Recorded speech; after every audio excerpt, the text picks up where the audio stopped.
Hello everyone, welcome to today's episode. Today we are going to talk about table etiquettes and dining manners, right? The table manners basically. When we eat at home, whether we eat in a restaurant or any other place, we should know the basic table etiquettes. Otherwise, sometimes it becomes very embarrassing in front of others. So, to avoid that, let's talk about it today and let's learn a little bit of the basic dining etiquettes.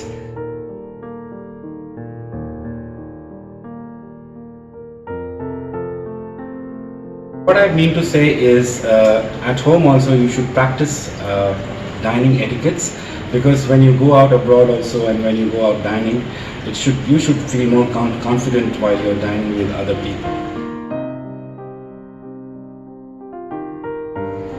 So when it's dining time and you're around the table, whether you are in a guest's house or your own house or in a restaurant, the first thing that you need to do is put your mobile phone on silent mode before you sit down. Otherwise, it is a very bad manners, because once you're dining, the phone should not ring in between.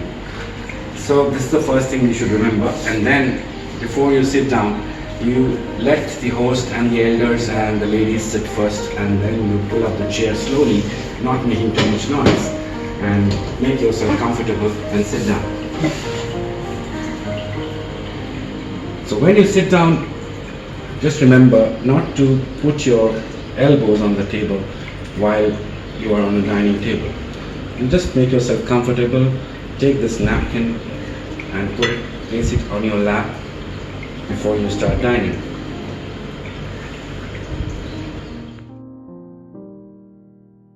So always remember, this napkin is a friend of yours throughout your dining experience, and you will need this to wipe your mouth on and off, to keep your mouth clean. Also, before drinking your beverage or before drinking your water, you should wipe your lips a bit so that there is no stain of the food on the glass while you're sipping it. And do not put the napkin like this on your vest or anywhere. It has to be on the lap only. And whenever you leave in between dining, if you have a urgent call or anything, or you need to go to the washroom, you excuse yourself and go out. And when you go out, also you just fold the napkin and just put it on the side of the table before you leave, or put it on the back of the chair.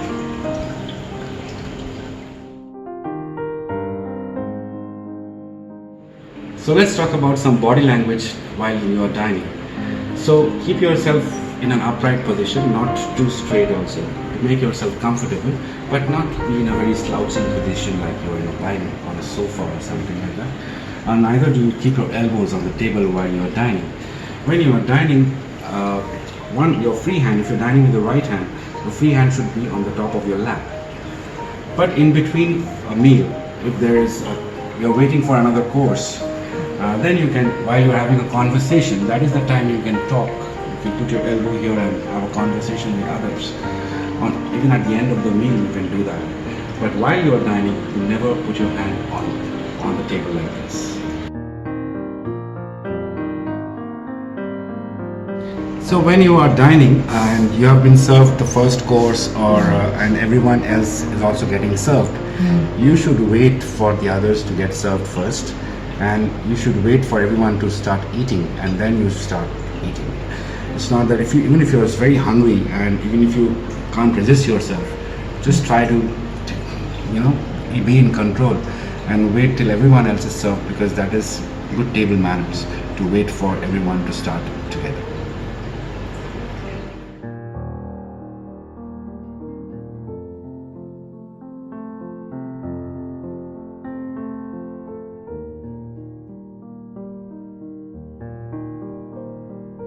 Now let's talk about the table setup.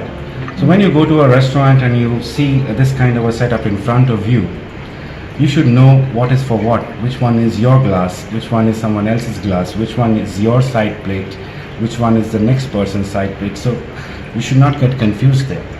So there is a trick here. The trick is of the B and the D. So if you put your fingers here like this looks like a B and this looks like a D. So the B is for the bread, which you put here on this plate, and the D is for the drink.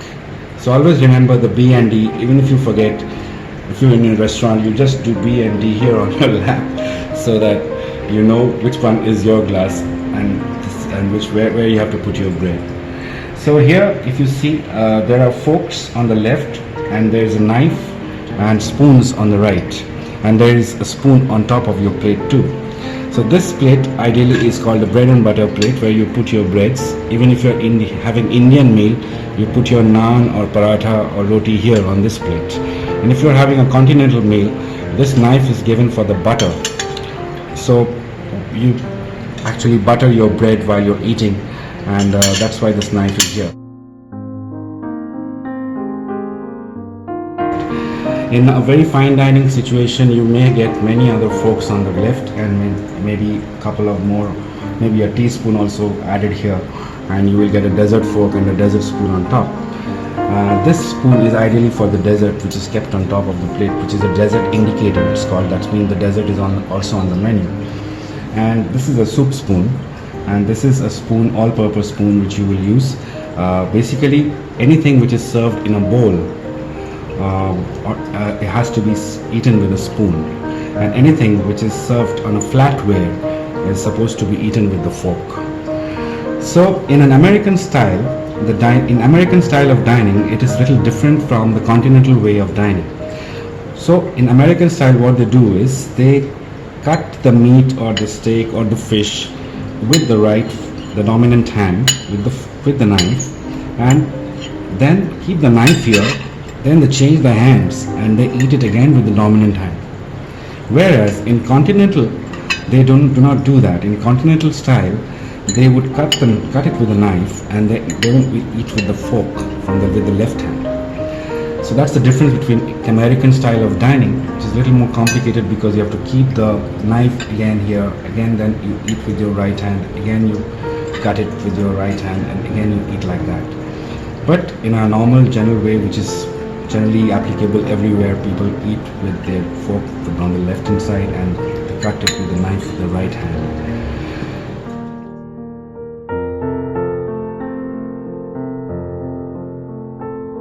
So if there is soup on the menu, soup will be served to you. See, the right hand side there is a spoon which is round and big. This spoon is actually the soup spoon. So you have your soup with the spoon, and when you are having the soup, don't make too much of noise with the bowl like this.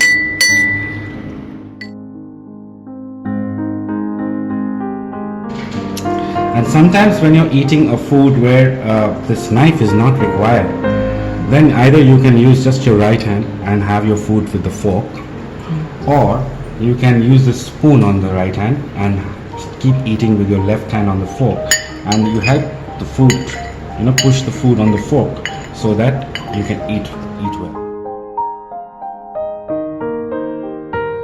Now let's talk about finger food. Let's say you have been served pizza or a burger or chicken wings or a taco. Those kind of stuff you cannot manage with your fork and knife, so you have to use your fingers. So in that case, you can always ask for a paper tissue or paper napkin, and then use it to have your burger or your taco or your pizza. Whenever you're having, you hold it with your right hand, and when you are having inside your mouth, just hold the napkin below.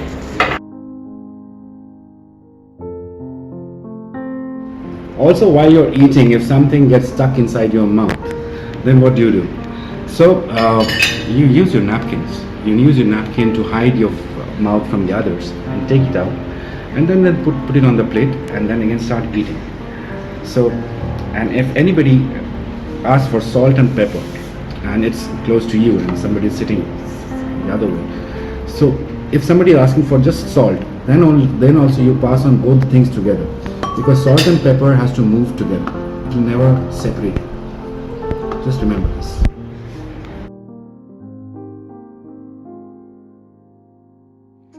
Hold your fork with your left hand, just like a pencil, but hold it firmly, and hold the knife with your right hand. And now you can use the knife and the fork together and cut through the meat or vegetables or any protein and eat with your left hand.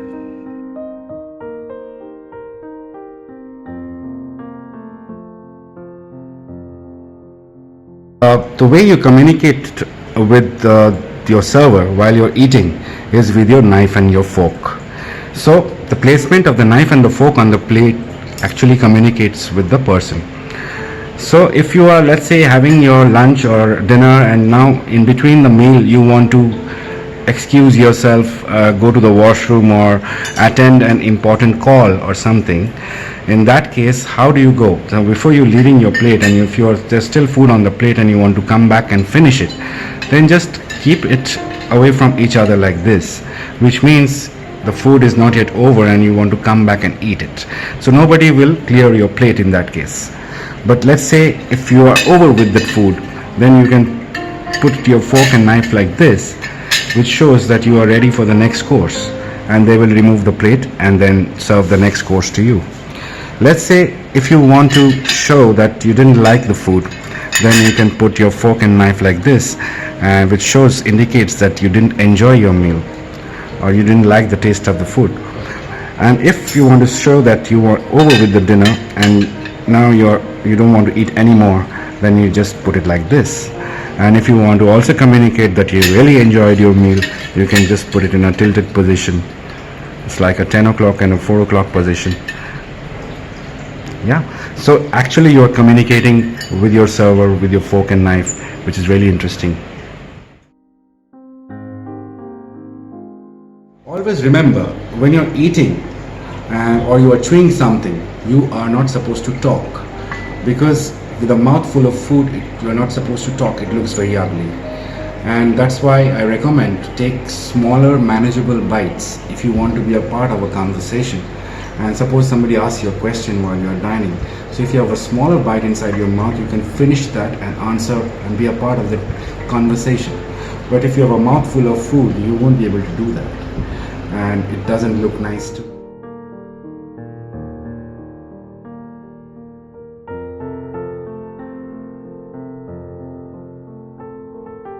Want to take your drink as well along with while you eat, then first thing is chew whatever is left inside your mouth first, and then blot your mouth, and then take a sip from the glass. Otherwise, if you are having mouthful of food and then you put your drink also together, it will spoil the glass and it will not look nice at all.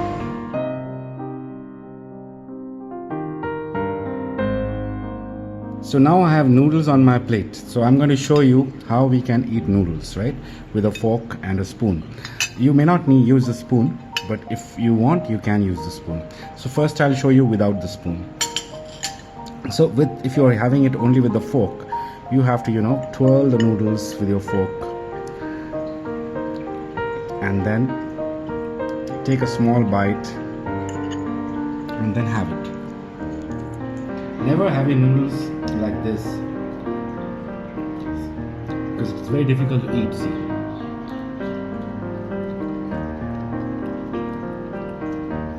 we are eating noodles and it really looks very untidy. Didn't you see that?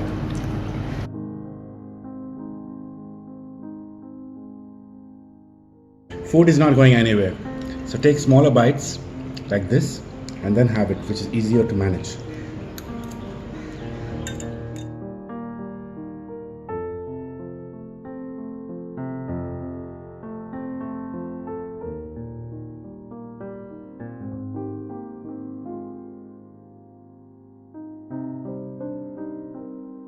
Yeah, now I have the pizza on my plate.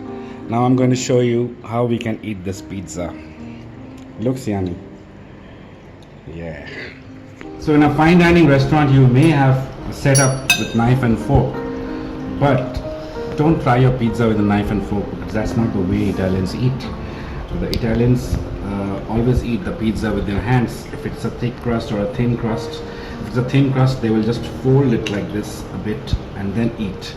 And if it's a thick crust, they will just eat it like this. You may just use a paper napkin or something below your mouth to eat your pizza.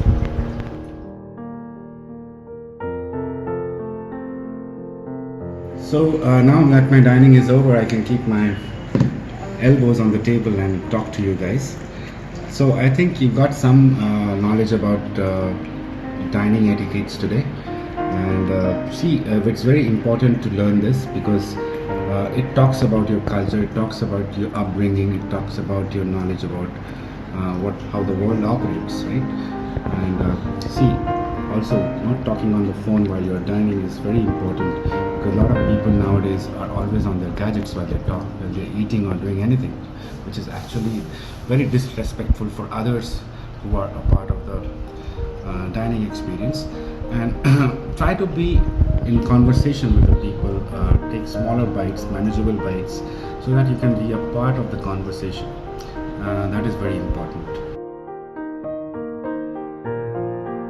Also, when you go for dining in a Indian restaurant, for example, then you will be using your hand most of the time when you're having the rotis. Take smaller bites.